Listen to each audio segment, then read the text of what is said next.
Alhamdulillah kita pas azan sudah nyampe sama Kang Endang. Atur nuhun diantar subuh hari istiqomah nih Kang Endang tiap berapa bulan sekali, sebulan sekali.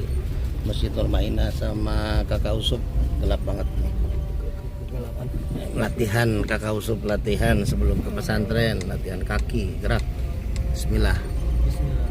Alhamdulillah kita kajian SKS subuh, kajian sarapan Masjid Nurmainah. Kita tinggal turunan. Wah, ya Allah jurangnya. Perjuangan.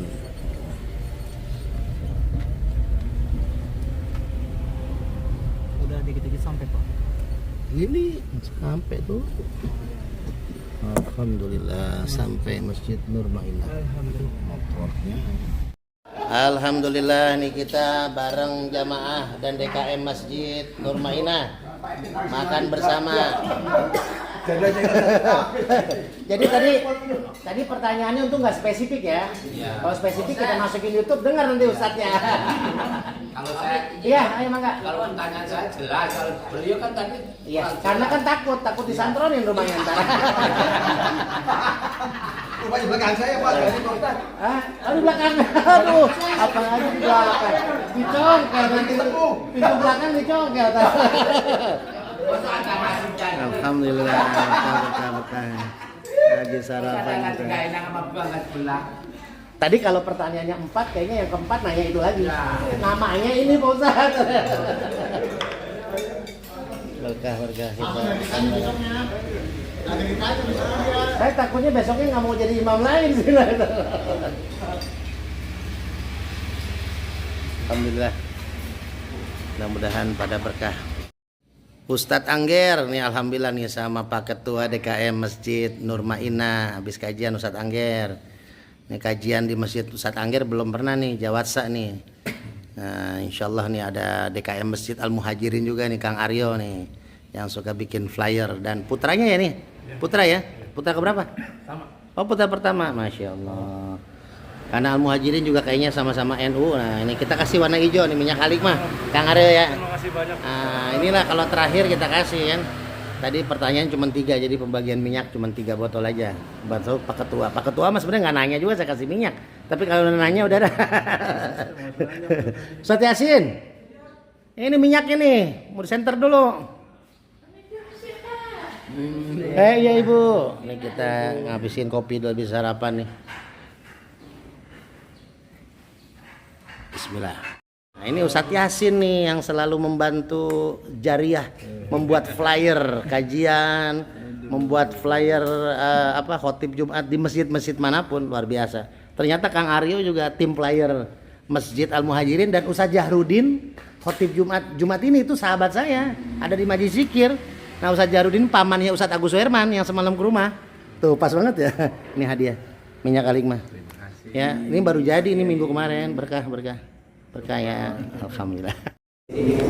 Sambil kopi bagikan, yuk kita berkah, kita doa bareng-bareng yang baik. Rabbana ya Rabbana zalamna anfusana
Alhamdulillah Rabbil Alamin.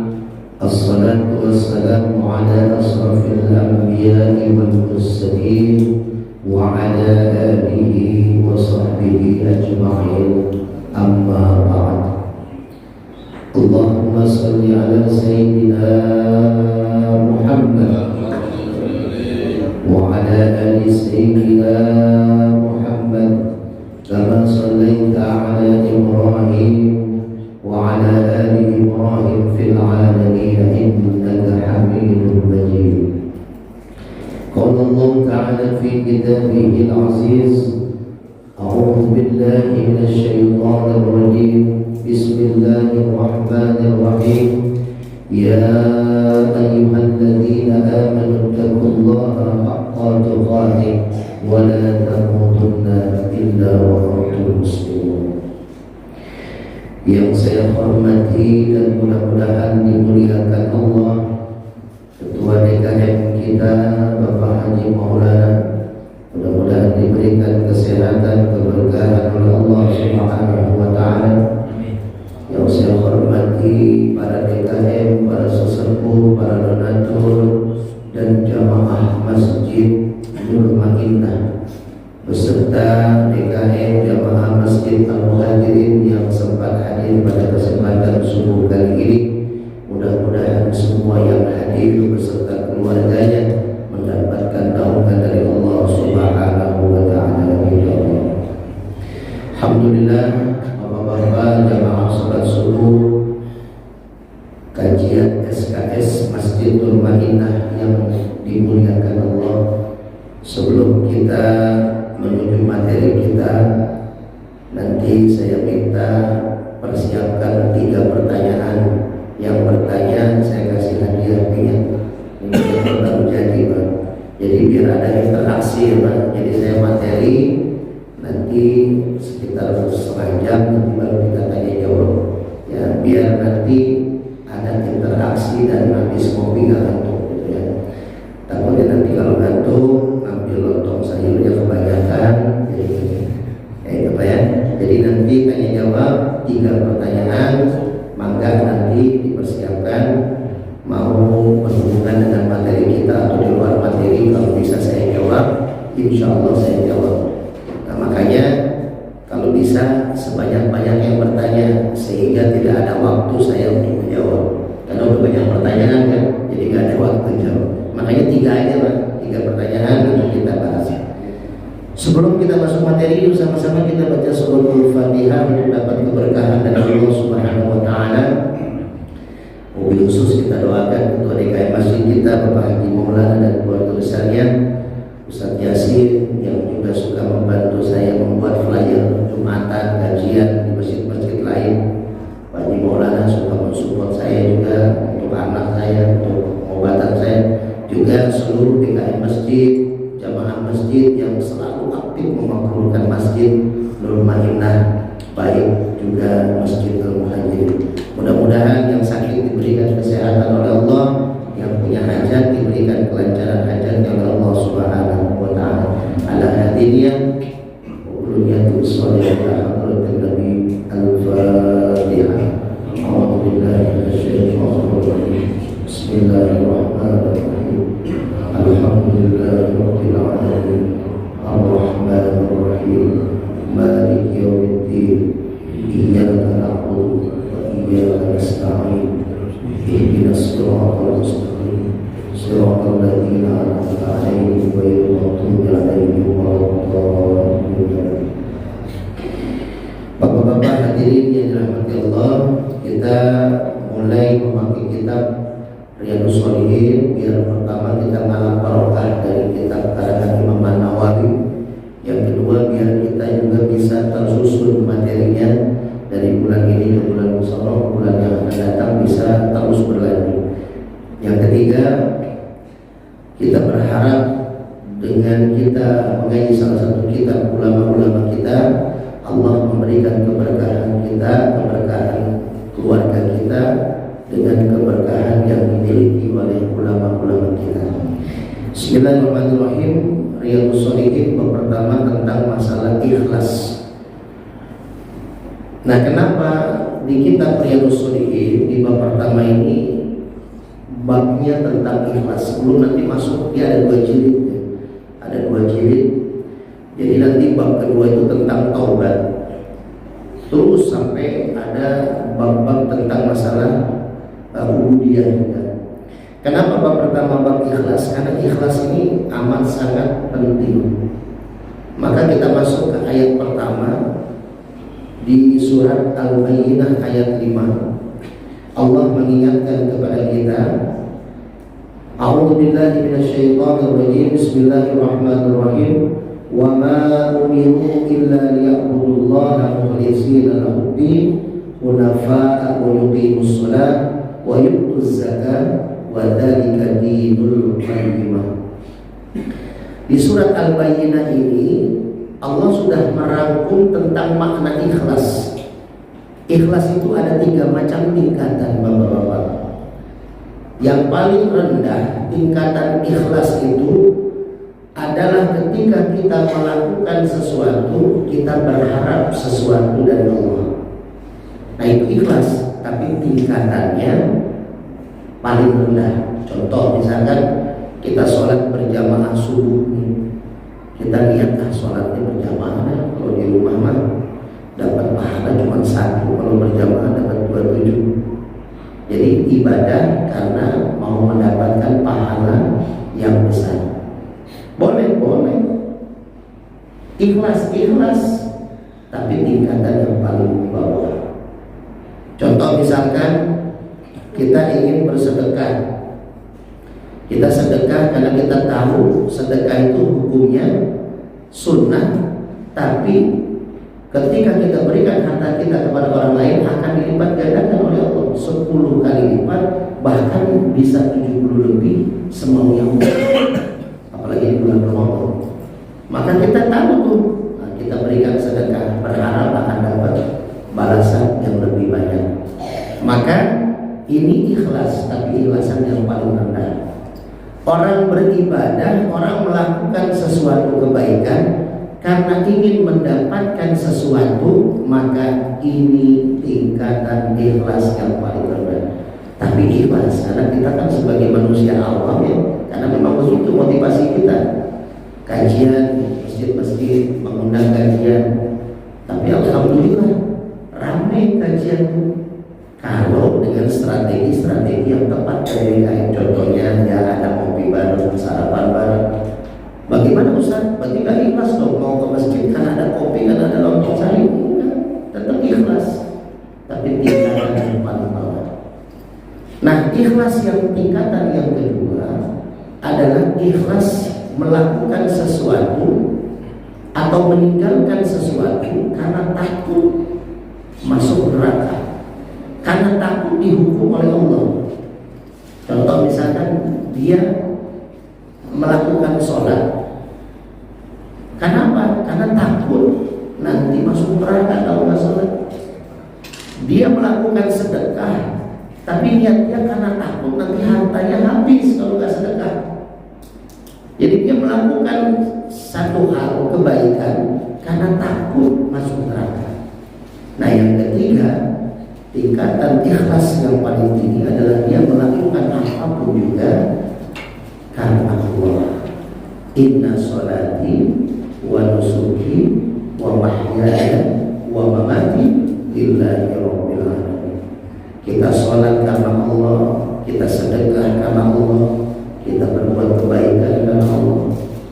Dan memang ini berat, Pak, karena manusiawi, sesuatu seorang manusia itu lazimnya atau biasanya normalnya dia melakukan sesuatu karena ada dampak yang akan dia dapatkan. Dia semangat mau bekerja karena tahu ini udah akhir bulan, sebentar lagi gajian, dia semangat.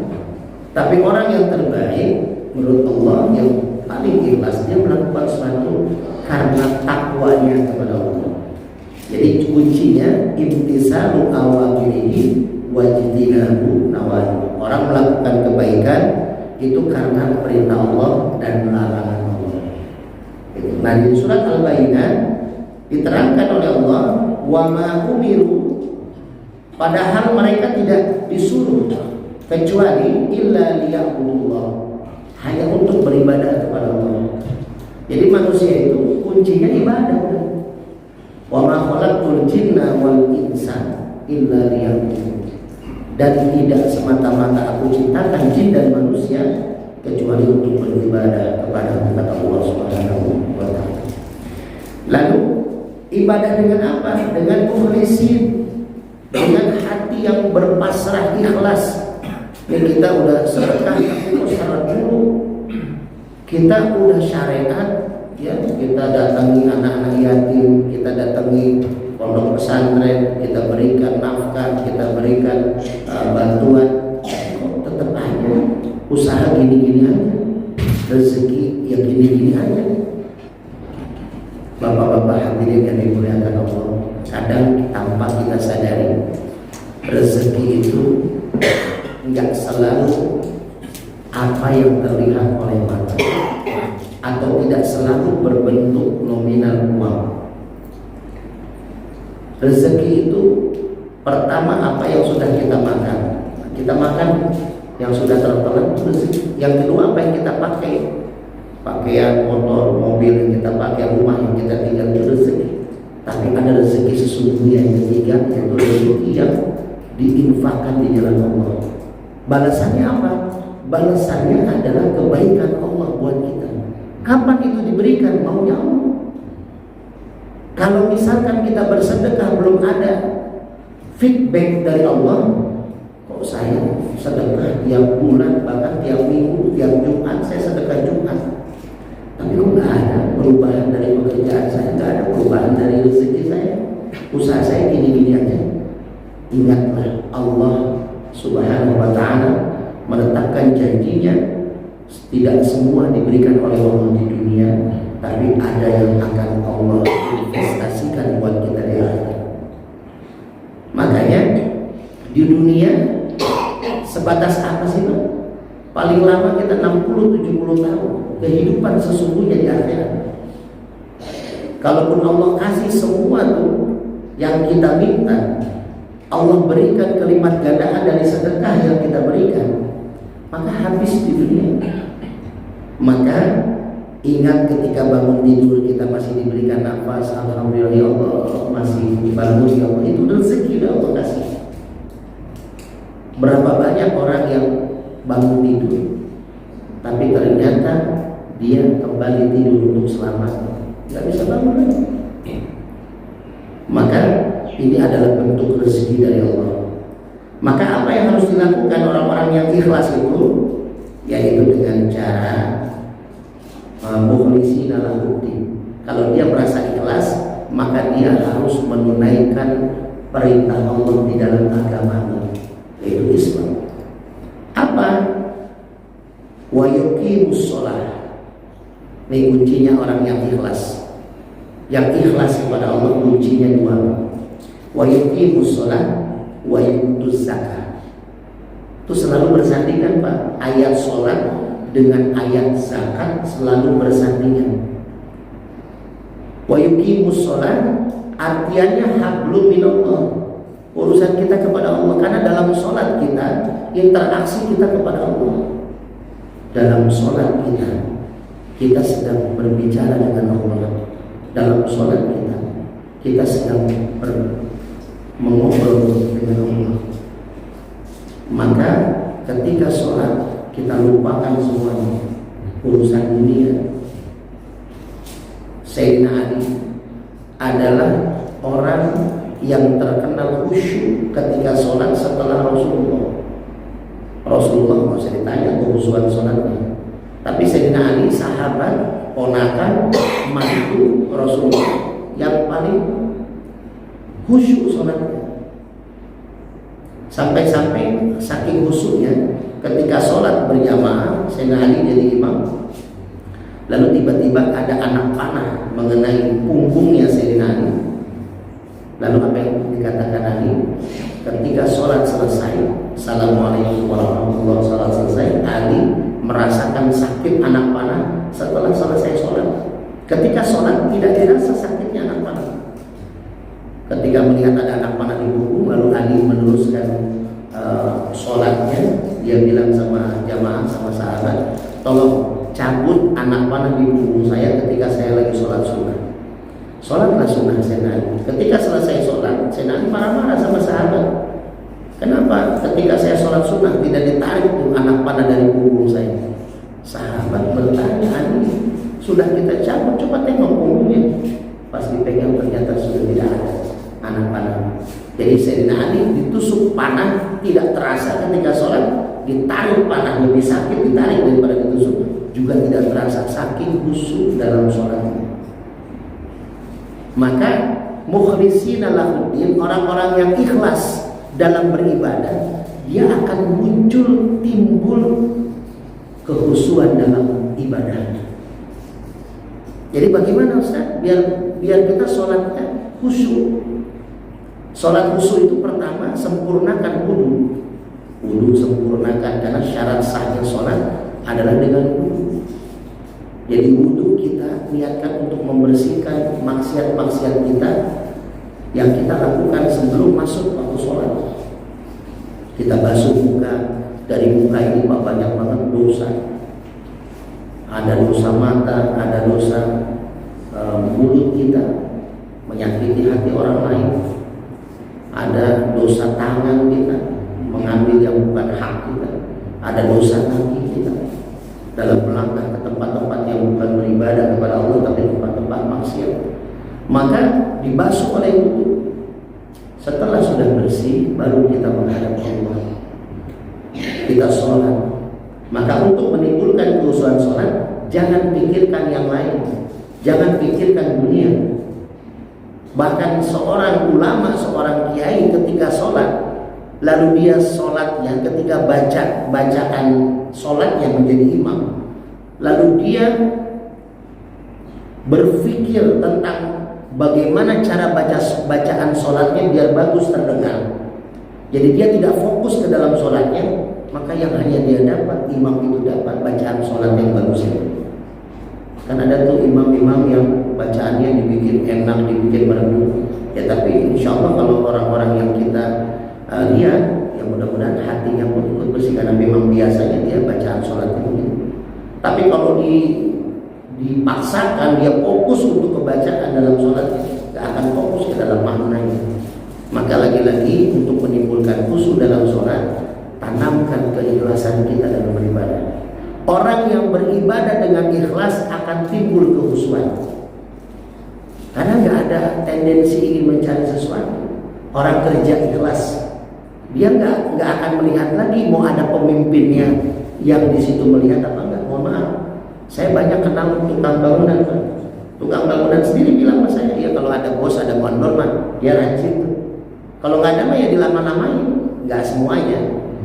Tapi rata-rata sekarang begitu kata dia. Gitu. Jadi proyek yang 1 minggu bisa 2 minggu.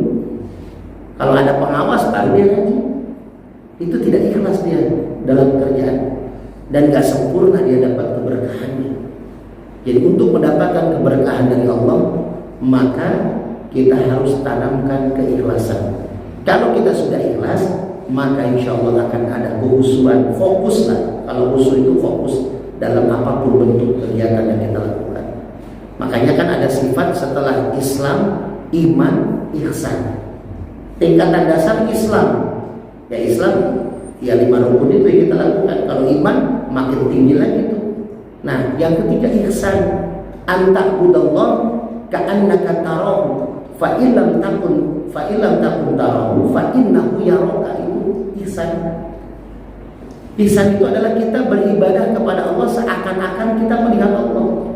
Tapi kalau kita sudah berusaha ketika lagi ibadah, ternyata Allah tidak terlihat, yakinlah Allah melihat kita. Ketika kita kerja, kita merasa di pekerjaan kita itu ada bos kita. Makanya kita akan fokus kerjanya.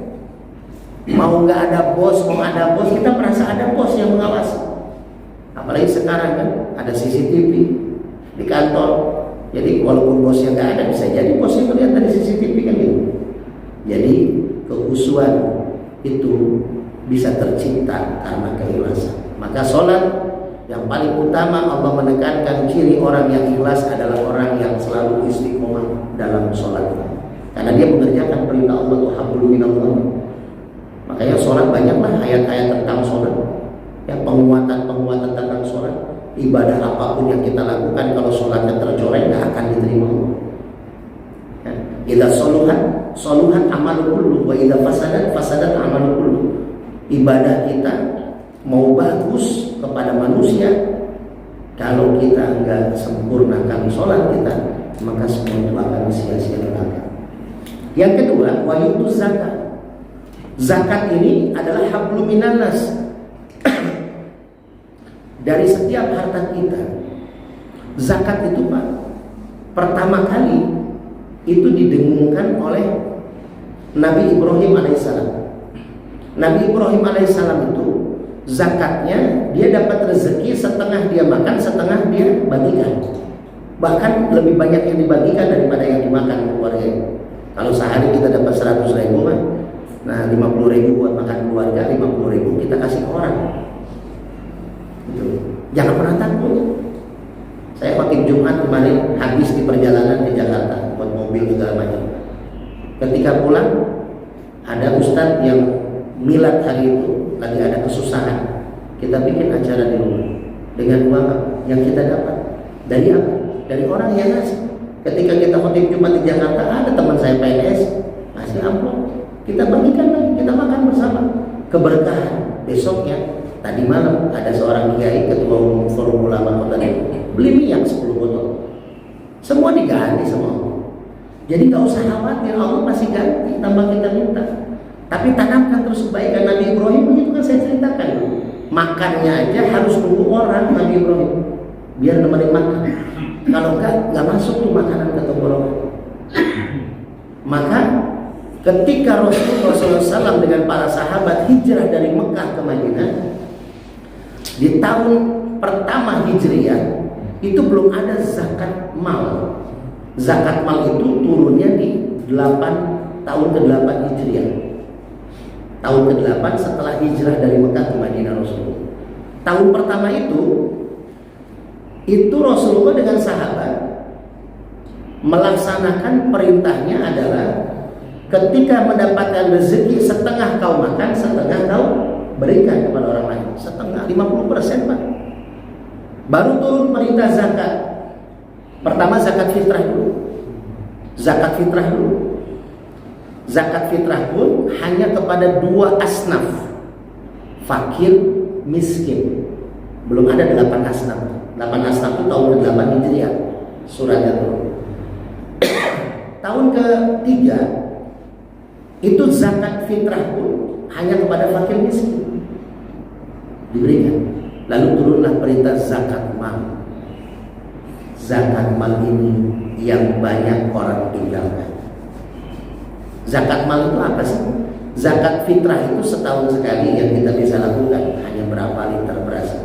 Tapi kalau zakat mal setiap kita dapat rezeki itu 2,5%-nya. Harus diingat Pak, setiap kita dapat rezeki, bukan hanya setiap bulan. Kita punya gaji sebulan 10 juta, maka wajib kita keluarkan 250.000. Kita zakat mal ini, ya kita niatin. Kalau dulu kan pada guru ngaji, pada kiai-kiai kita datang setiap bulan, anak kita dititipin ngaji, lalu kita zakat mal sama kiainya. Zakat mal itu sama dengan zakat fitrah, sempurnanya diniatkan. Kalau tidak diniatkan jatuhnya sedekah.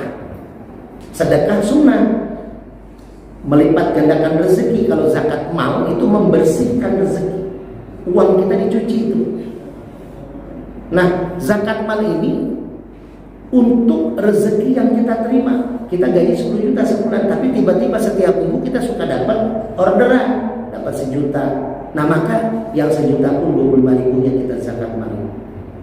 Saya dari awal menikah itu istri saya suruh nulis buku. Setiap dapat ceramah langsung potong 25%. Setiap ceramah, kajian ceramah itu dari saya menikah 2006 sampai sekarang. Nah, itulah yang kita bikin santunan segala macam. Tambahan-tambahan dari jamaah yang zakat mal. Kenapa? Karena walaupun kecil sebenarnya nasabnya itu ada di ketentuannya. Kalau emas kan tiap tahun Kalau kita punya emas, tiap tahun tuh ada keluar zakat mal. Kita punya rumah 2, yang satu nggak ditempatin, maka yang satu itu akan keluar zakat mal tiap tahun. Jadi ini 2 hal. Kenapa zakat fitrah dan zakat mal? Kenapa zakat mal dan sholat itu yang menyebabkan Allah melihat keikhlasan manusia? Karena Allah melihat manusia dari situ. Yang lain-lainnya kalau kurang-kurang Pak, insya Allah bisa ditambah sama Allah, bisa ditutupin. Tapi kalau masalah sholat itu udah final.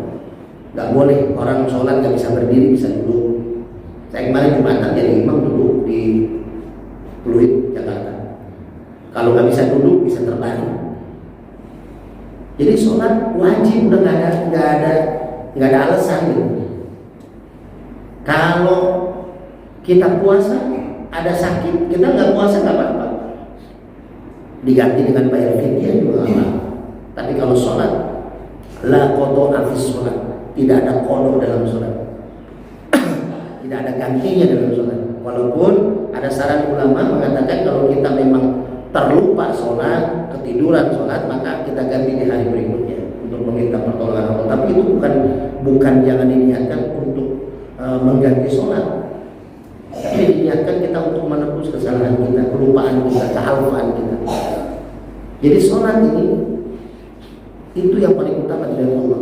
Nah, zakat ini penentuan kita terhadap manusia lainnya. Jadi makanya Pak, berat ini zakat ini ya, berat. Tapi kalau kita mau lakukan, kalau kita sedekah dari harta yang belum dibersihkan Pak, berarti kayak kita kasih baju, bajunya mahal tapi kotor. Kita kasih baju mahal nih, harga 1 juta, tapi bajunya kotor. Itulah orang yang sedekah yang belum hartanya di zakat mal. Jadi dia sedekah tapi belum zakat mal.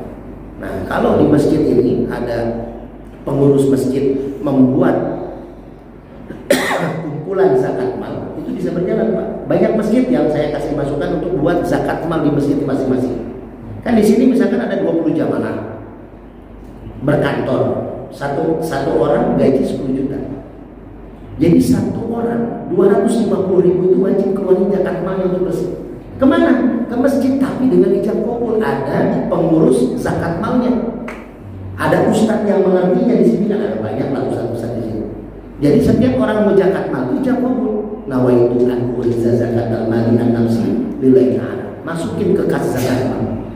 Ada kas masjid, ada kas zakat mal. Itu saya beberapa masjid di Depok udah bentuk. Jadi bikin tablik akbar, diundanglah pengusaha-pengusaha, masyarakat, baru saya ceramah menerangin masalah zakat mal. Karena saya di Purwakarta kan megang zakat mal waktu itu di Badan Amil Zakat Kabupaten Purwakarta. Kita terapin Pak. Dulu di Purwakarta selama dipegang Bupati Lili Hambali Hasan wakil Deddy Mulyadi tahun 2011 ke bawah, itu zakat mal cuma dapat 100 sampai 200 juta sebulan. Basnas Kabupaten Purwakarta. Ketika saya pegang, saya bikin buku tuh, saya keliling ke beberapa kecamatan di Purwakarta. Akhirnya ada perintah surat bupati, dapatlah zakat selama 1 tahun. Waktu itu 1 tahun 100 sampai 200 juta, dapat 1,3 miliar, naik 100 kali lipat. Itu. Kenapa? Karena kita ini wajib Pak. Orang hanya belum paham semuanya. Kalau paham, dia ngeri makan duit sebelum dibersihkan. Gaji 10 juta, itu yang 9.750.000 masih kotor kalau 250-nya belum dizakat malin Pak. Ustadz, saya setiap bulan 1 juta saya kasih sedekah ke orang, tapi niatnya apa? Makanya saya kalau ingetin jamaah, Ustadz saya mau sedekah, udah niat zakat mal aja. Kenapa? Kalau diniat zakat mal, saya menerimanya zakat mal, makanya hartanya akan bersih.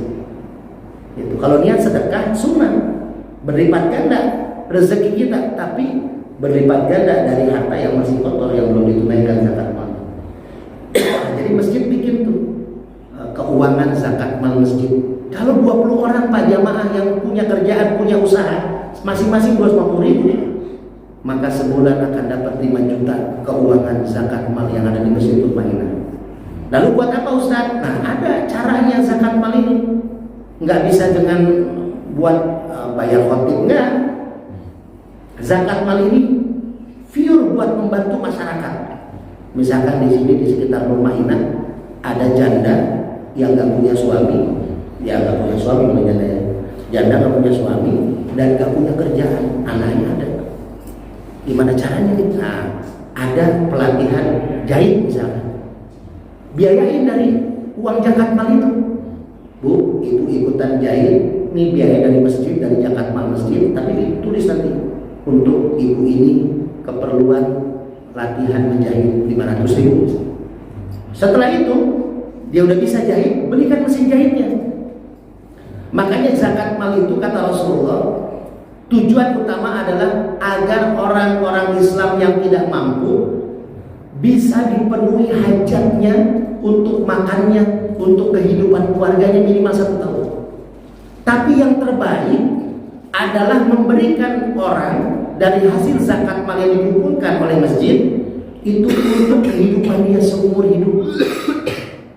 Bayangkan Pak, lah kalau setahun, oke lah sebulan 1 juta, setahun berarti 12 juta. Kalau seumur hidup berapa ratus juta, berapa miliar harus dipenuhi dari masjid buat orang. Ternyata caranya bukan itu, bukan berikan dia makan, bukan berikan dia uang, tapi berikan dia bentuk usaha.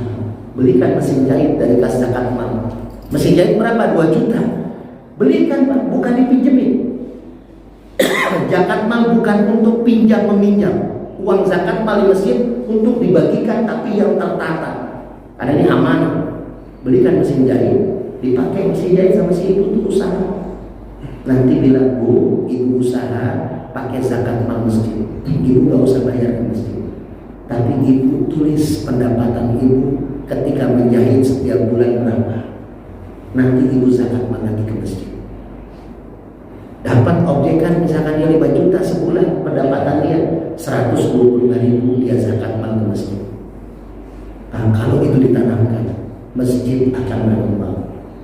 Nggak akan habis tuh uang zakat mal, juga uang umat kan dibagikan. Tapi tiap bulan itu masuk 5 juta kalau 20 orang, 5 juta buat berputar lagi usaha. Ini diterapin, insya Allah ada keberkahan di dalamnya. Jangan pernah takut, karena ini wajib. Jangan yang biasanya dilakukan zakat mal itu setahun sekali. Akhirnya apa?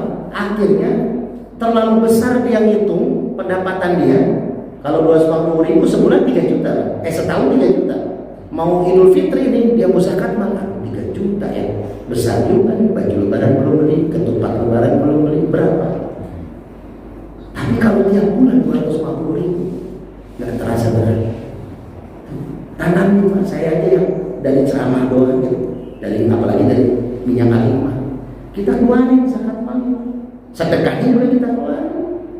Itu ya, itu makanya kenapa zakat mal kalau diterapkan itu luar biasa. Skopindo Pak di Jakarta Jakarta Utara di Priok, saya bikin kajian bulanan saat masih mengisi kajian di Priok, masih 3 di Priok. Itu kita bentuk zakat malnya Pak, miliaran Pak, kas zakat mal Skopindo saat itu. Saat masih dipegang oleh Pak Yogi, saat itu manajer, karena udah pensiun. Itu bisa membantu banyak panti-panti asuhan segala dari zakat mal kantor. Terapin, insya Allah. Saya beberapa masjid di Depok, lihat YouTube saya udah kita bentuk badan amil zakat masjid. Ya, saya juga kerjasama sama ketua Basnas Kota Depok. Cuman kita bikin pribadi aja dulu di masjid. Makanya saya kasih masukan ke Basnas Kota Depok, jangan Basnas Kota Depok mengambil uang dari masjid. Zakat dikumpulin, disetorin ke Basnas Kota Depok. Yang ada dari Basnas Kota Depok, ambilin zakat-zakatnya dari perusahaan di Kota Depok, cemplungin ke masjid. Di Nurmaina ada perusahaan, dikolektifin dari Basnas Kota Depok, diambil.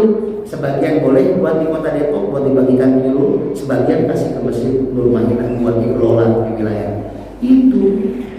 Itu yang harus dilakukan ketika mau umat Islam berkembang. Kita lanjut Pak. Ada yang bertanya dulu? Mangga. Mangga ketua. Tadi ya, kedua. Ini kan ada beberapa pendapat ya kalau mengenai zakat mal kan tadi disampaikan berdasarkan nisab dan haul ya. Iya. Ada basicnya itu. Iya. Bisa juga kita pendapatan kita bilang itu untuk zakat mal gitu. Iya. Berarti kalau kita begitu berarti lebih bagus kita bilang zakat mal aja semua. Jadi nggak perlu sedekah. Jadi gini Pak Ketua, bagus pertanyaannya. Ini memang zakat mal itu tergantung nisab. Tapi nisabnya itu kalau kita pribadi Pak, nisabnya itu ada ketentuan dari ulama. Bapak bisa cek juga kan berubah-ubah pendapatan UMR per kapita segala macam. Tapi intinya zakat mal itu Pak. Nih, contoh ya, contoh kecil aja Pak Ketua. Misalnya Pak Haji Maulana zakat mal ke saya, transfer lah ya. Saya kan niatin zakat mal terimanya. Lalu saya terima zakat malnya, sudah bersih hartanya. Lalu zakat mal ini saya akhirnya sebagian saya bagikan ke anak yatim. Maka jatuhnya Pak Haji Maulana selain sudah zakat mal akan mendapatkan keberkahan sedekah. Karena sedekah kan sudah dikasih ke anak yatim, uang zakat mal kita. Makanya kan kiai-kiai dulu, guru-guru ngaji kita, apakah buat pribadi? Enggak, apa asnaf dibagikan. Makanya saya suka bikin santunan yatim piatu di rumah, di pesantren. Itu titipan-titipan orang yang syariat ke saya berobat, lalu Pak Ustaz saya ada zakat mal 50.000 sebulan, ada 100.000 sebulan, kita kumpulin, kita bikin santunan. Setelah sudah dibersihkan, dibagikan jadi sedekah Pak Ketua.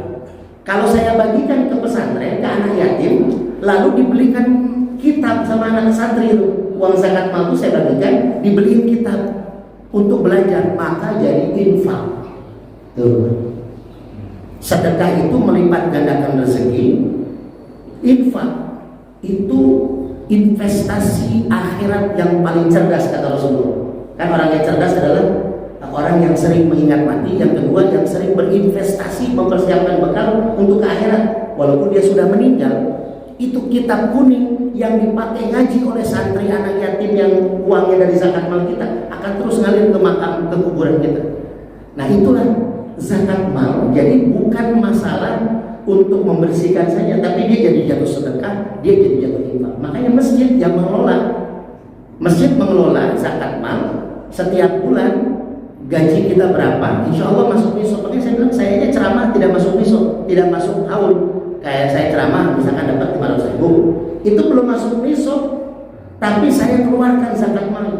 Karena bagi saya pribadi ini, saya diajarin sama guru hikmah dapat duit keluarkan zakat mal, sisihkan minimal.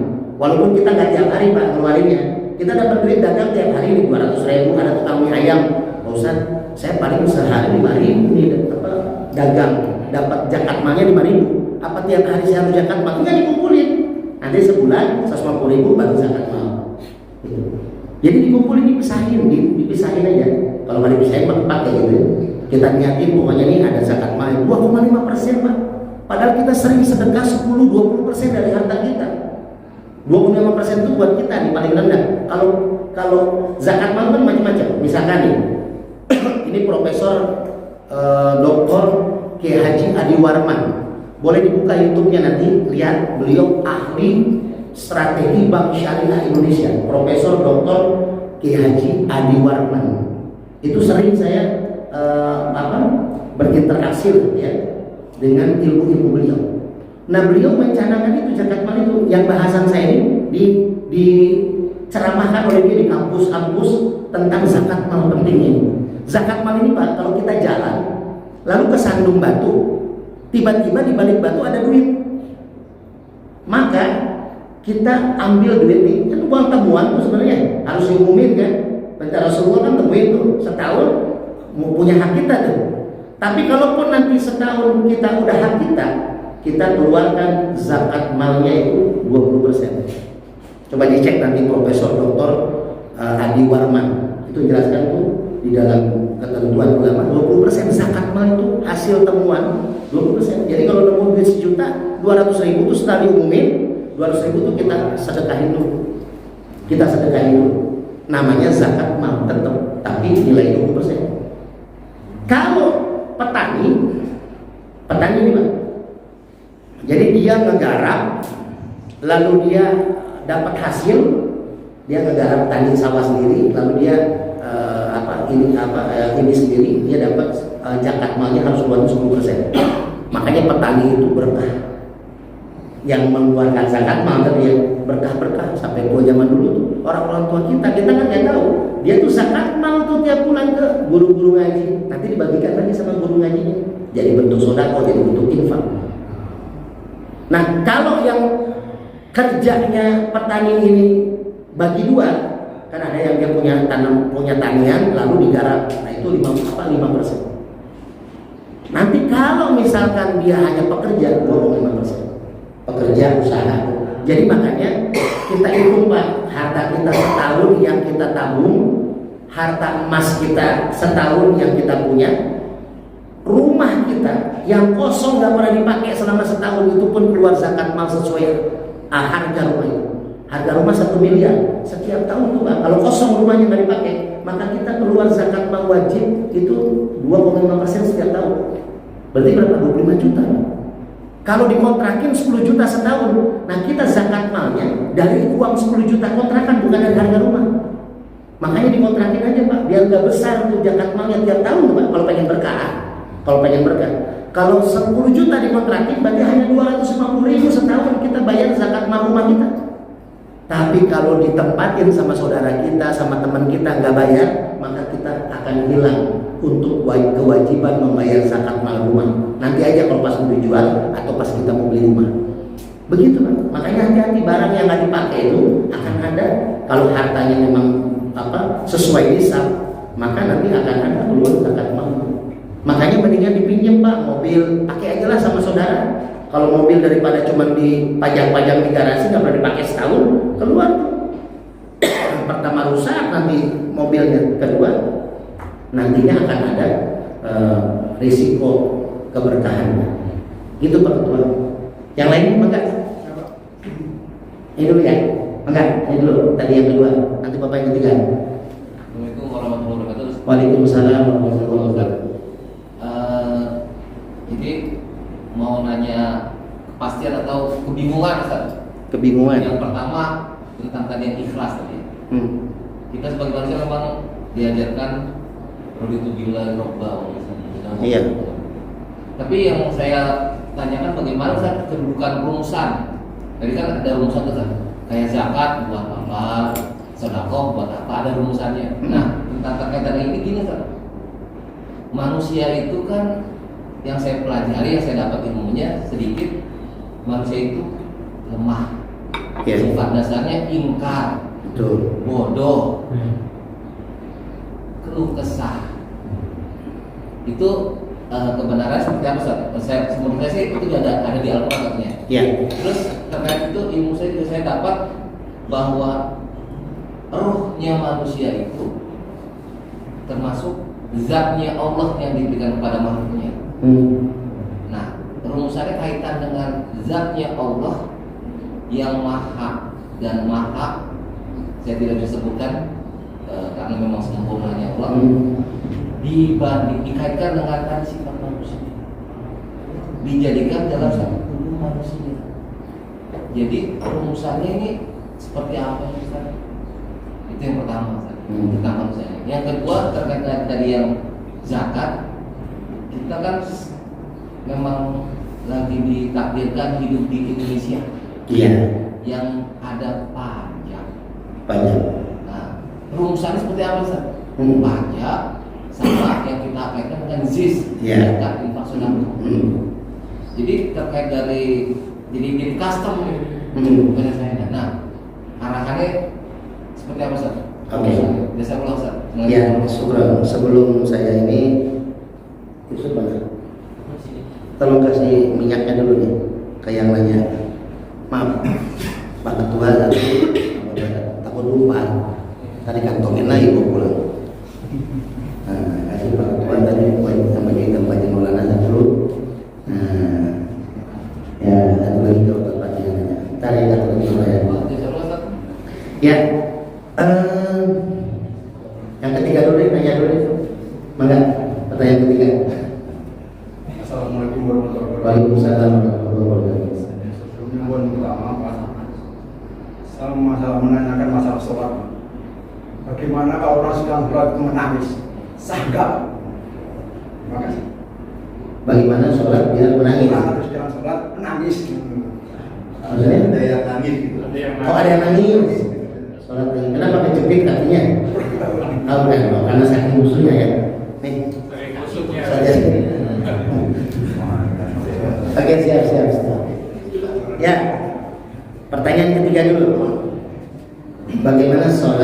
Orang sholat nangis ya. Allahumma sholli ala sayyidina. Nah, sholat kalau kita mau renungkan ketika sholat takbirnya saja kita Allah. Kenapa Imam Syafi'i memanjangkan takbir Allah? Ketika kalimat Allah kita udah hilangkan urusan dunia, kita lupakan anak istri, kita lupakan itu. Orang sholat adalah kita kembali kepada Allah. Ketika orang mau memahami inti sholat, keluh kesah kita itu di dalam sholat kita. Makanya ketika banyak ustadz yang WA saya, Ustadz, aduh enak banget kalau melihat status ustadz selalu ketawa-tawa. Saya bikin status kan gitu, selalu bahagia. Karena saya sedih nangisnya ya ketika sholat itu. Jadi ketika ada orang sholat nangis, dia akan mendapatkan keindahan dalam sholat. Ketika orang, tapi jangan dibuat-buat nangisnya, Pak. Kan ada tuh orang yang dibuat-buat dalam nangisnya. Sholat itu ketika kita Allahu Akbar, ada yang lepas. Belum khusyuk nih. Allah, ada begitu kan? Udah 2 kali sebelumnya nggak bunyi. Hati-hati Pak. Sholat kalau kita sering batalkan dengan sengaja tanpa dengan ada rukhsah, maka kita dapat dosa. Ketika kita, makanya sholat fokus dulu sebelum sholat, lupakan dulu. Makanya kenapa Imam Syafi'i saking hati-hatinya sholat, dia pelan-pelan dulu. Nawaitu usolli fardhu subhi raka'atain mustaqbilan qiblatin makmuman imaman lillahi ta'ala. Allah diresapi. Bukan berarti saudara kita yang nggak pakai niat langsung masuk masjid langsung Allahu Akbar itu nggak sah ya. Mungkin dia udah persiapan dari sebelum masuk masjid, hatinya tuh dijaga. Tapi kita manusia takut lalai hati kita. Makanya kalau orang yang betul-betul saya bilang tadi sempurna wudunya, lalu ketika sholat menghilangkan semua urusan duniawinya, nangis kita, nangis. Bayangkan usul fardhu subhi raka'atain kita, bacaan kita renungin, Pak. Ya Allah, saya sholat subuh 2 rakaat, mustaqbilan kiblat. Saya nggak ada di depan Ka'bah ya Allah, tapi saya mengingat dan membayangkan Ka'bah di depan saya Allah. Orang yang melihat Ka'bah rata-rata tanpa disuruh netes air mata. Karena bacaan itu yang kita baca dalam sholat mustaqbilan kiblat, tiba-tiba kita di depan Ka'bah. Kita bayangkan Ka'bah di situ mustaqbilan kiblat. Ada makmuman, imaman lillahi ta'ala, hanya kepadamu ya Allah niat saya ibadah. Lupakan dunia, tarik nafas Allah. Ya Allah, dari tarikan nafas Allah saja itu sudah hati kita bergetar. Allahu Akbar. Kan dalam Al-Quran ada ketika dibacakan ayat-ayat Allah, bagi orang-orang yang beriman akan bergetar hatinya. Allah nangis. Ya, jadi mencari nangis dalam sholat nggak perlu kita buat-buat, kita khusyuk, kita fokus, kita tahu bacaan sholat kita, maka kita akan nangis dalam sholat kita. Tapi kalau sholat kita sendiri, Pak, kalau sholat berjamaah, paling jadi imam kalau nangis, makmumnya bingung nanti, Pak. Ya, gitu. Tapi insya Allah, saya sering, Pak. Ketika jadi imam pun saya beberapa kali nangis. Apa itu saya baca? Allahumma malikal mulk tu'til mulka man tasya wa tanzilul mulka mimman tasya wa tu'izzu man tasya wa tudhillu man tasya bi yadikal khair innaka 'ala kulli syai'in qadir. Nah ini Pak ayat selanjutnya. Tulijul laila fin nahar wa tulijul nahara fil lail wa tukhrijul hayya minal mayyit wa tukhrijul mayyita minal hayy. Itu nangis saya sering, Pak. Pas ayat itu kenapa? Karena saya tahu maknanya gitu. Kalau Bapak tahu maknanya, insya Allah nangis. Sahabat itu ada beberapa ayat yang gak kuat bacanya ketika jadi imam. Kenapa? Karena tahu maknanya. Apalagi sahabat tahu asbabun nuzul. Ayat itu turun bersama Rasulullah. Umar bin Khattab ketika khutbah Jumat nangis karena tahu sejarah mimbar yang dipakai dalam khutbah Jumatnya bersama Rasulullah. Jadi kalau kita memahami maknanya akan keluar air mata dalam surat kita. Coba ya. Nah, pertanyaan yang kedua, insya Allah mudah cukup sampai esok. Pertama, ya, kita ini interaksi kepada Allah. Ini tauhid bahasanya ya. Yang pertama, kalau kita mau pelajari tauhid, minimal kita punya 3 daruri yang paling tipis dalam kita 3 daruri. Bapak saya rekomendasikan Bapak nanti pulang ke rumah di Google cari filenya udah ada kalau nggak salah. Kalau bukunya lebih bagus bukunya Pak, biar lebih lengkap. Itu judulnya Bersatu dengan Allah. Judulnya Bersatu dengan Allah. Ya, karangan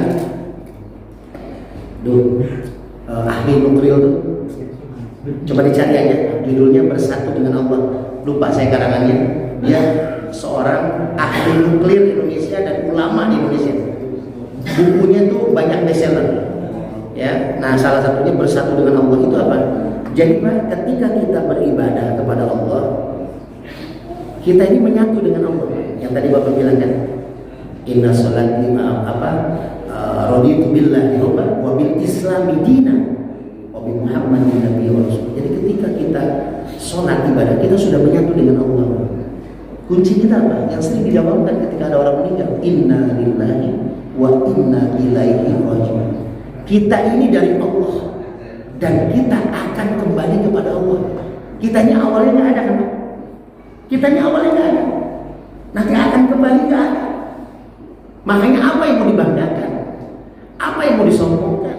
Kalau kita dalamnya itu Pak, nangis kita Pak, takut gitu. Makanya bab tauhid itu perlu juga kan kita pelajari, kita baca. Ya, tauhid ini tentang keesaan Allah. Tapi memang kalau nggak ada pembimbingnya, takutnya kita stres, banyak yang stres. Karena mikirin kayak misalkan kita di akhirat itu di surga selama-lamanya sampai kapan? Kalaupun masuk surga, sampai kapan? Sedangkan surga itu makhluk Pak. Yang namanya makhluk itu pasti ada batasnya. Yang namanya makhluk pasti akan ada habisnya, makhluk namanya. Kecuali Khalik. Khalik itu punya sifat tauhid selamanya, nggak akan ada akhirnya. Itu Khalik. Tapi kalau makhluk ada batasnya Pak. Bumi ada batasnya karena makhluk. Surga ada batasnya karena makhluk. Nah kalau surga udah nggak ada, kita kemana? Inilah dalamnya. Makanya kita sering merenungkan kalau malam, kenapa orang-orang ilmu itu biasa jarang tidur malam?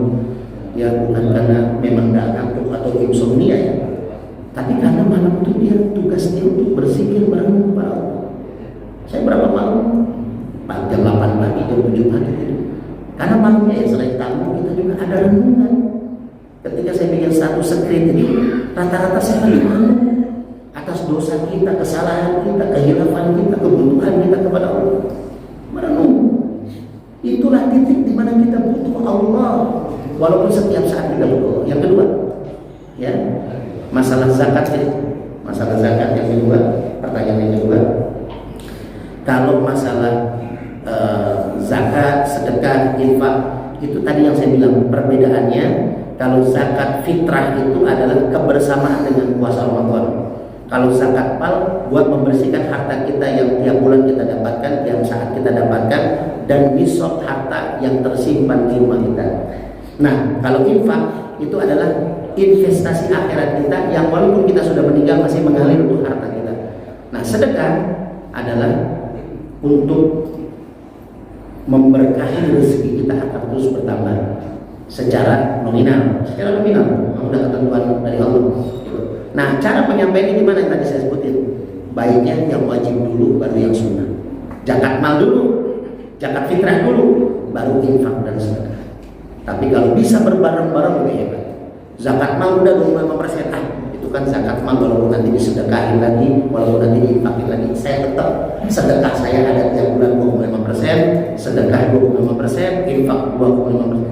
Pak, kita kecil kan saya bilang. Kalau zaman Rasul sahabat 50%, kita hanya 2,5%. Maka untuk keberkahan rezeki kita, ya, mari sama-sama kita coba tekankan. Ini baru satu ayat, Bapak ikhlas. Ya.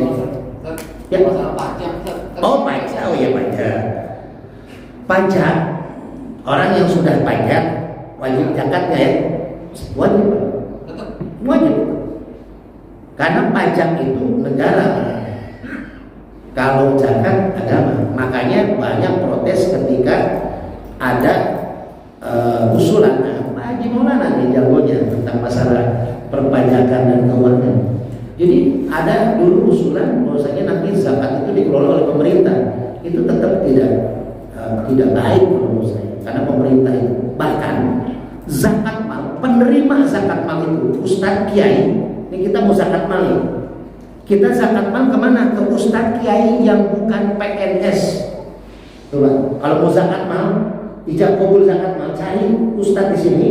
Nanti yang menerima zakat mal, jangan yang PNS atau menerima gaji dari negara. Jadi pisahkan tuh antara negara dengan agama. Jadi negara pajak, ya pajak dari, ya karena kita sebagai warga negara yang baik, kita mengeluarkan pajak. Ya, tapi tidak berarti menghilangkan status zakat mal kita. Karena zakat mal itu perintahnya Allah. Kalau pajak perintahnya Prabowo. Walaupun kadang sering mau menyamain ya Prabowo sama Allah nggak boleh. Ya kan? Ya gaji bawahannya 700.000 Pak per kilo ya. Jadi makanya zakat mal gede itu yang zakat mal ya, yang motong bawang di istana.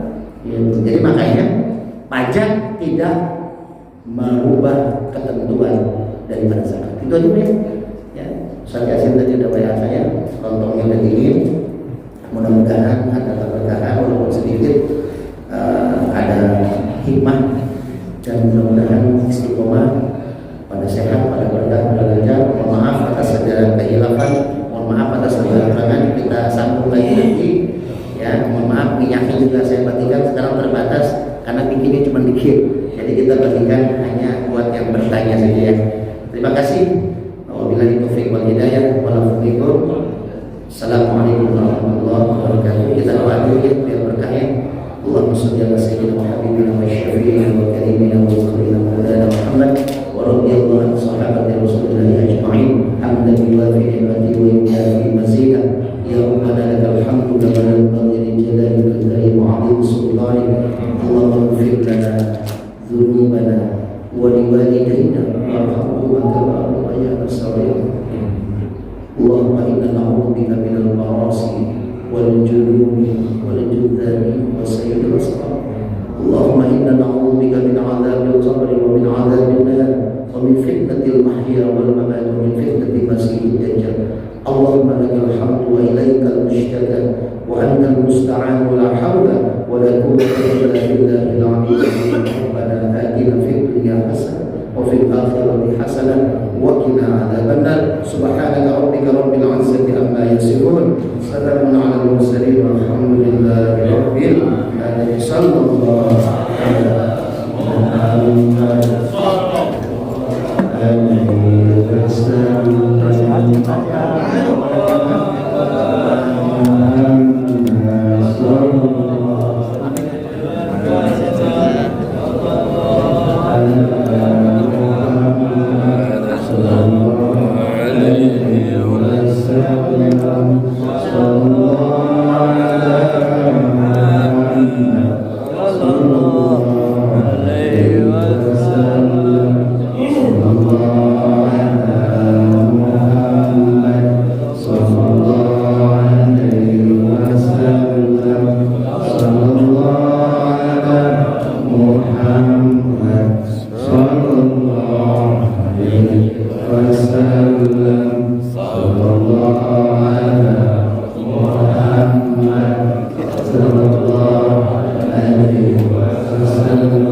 Selamat.